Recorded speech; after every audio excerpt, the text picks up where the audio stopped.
Well, hello everyone. My name is Zachary O'Shea, and this is Box of Teeth. It's also just another Mimic Monday, so let's go ahead and get into that Mimic right now. Okay, maybe you don't want to get into a Mimic unless you have some serious issues and kinks, and I'm not here to judge.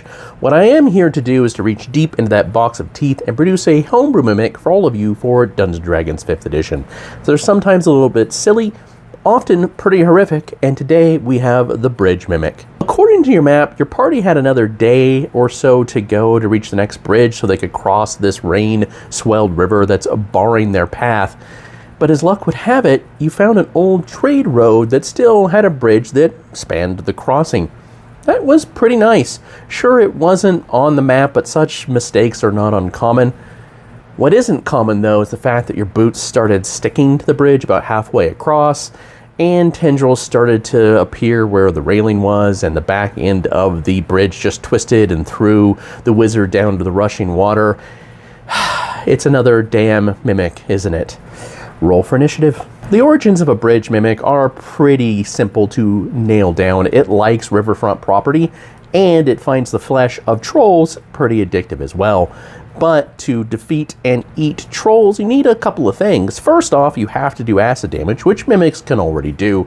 Second, trolls are big and tough, so you have to be big and tough. Third, you also have to be able to take the shape, if you're a Mimic, of something that trolls are attracted to, and thus you get bridges. On the plus side, all sorts of travelers and animals will also try to use a bridge, and they might not be as tasty, but when you're hungry, you're hungry. So, a Bridge Mimic is just a Bridge Mimic. Strange side effect, though, is that by eating so many trolls, it gains a form of their regeneration with a small difference. So we're going to cover that right now. So let's go ahead and take a look at a Bridge Mimic statistics for Dungeons & Dragons 5th edition. A Bridge Troll is a hefty, challenge rating 6, huge monstrosity that is neutral. They have a decent armor class, an okay number of hit points, some really strong stats. They of course are immune to acid, and that'll come up in a moment. They do have Shape Changer, Adhesive, False Appearance, and Grappler, but they can only change into a bridge.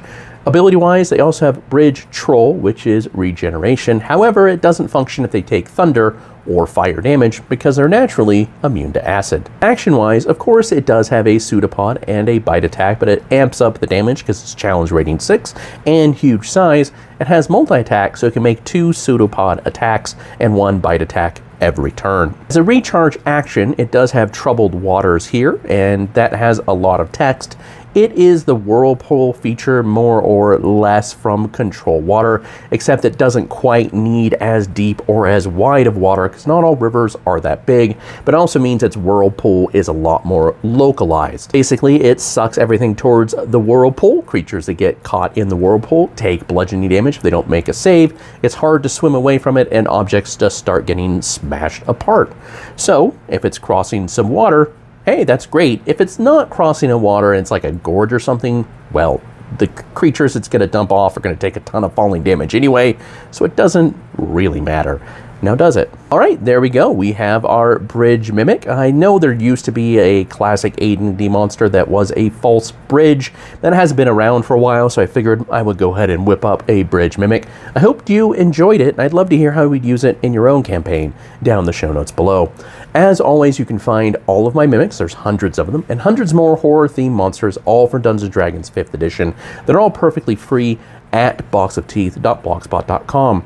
If you're more interested in the non-Dungeons & Dragons role-playing projects that I have, or the horror fiction that I write, that includes Grease Paint right there, which is book 1, has a killer clown. Book 2, which is Psychopomps, right here, got a lot of ghosty stuff and other things in it. It comes out at the end of this month, so go ahead and pre-order.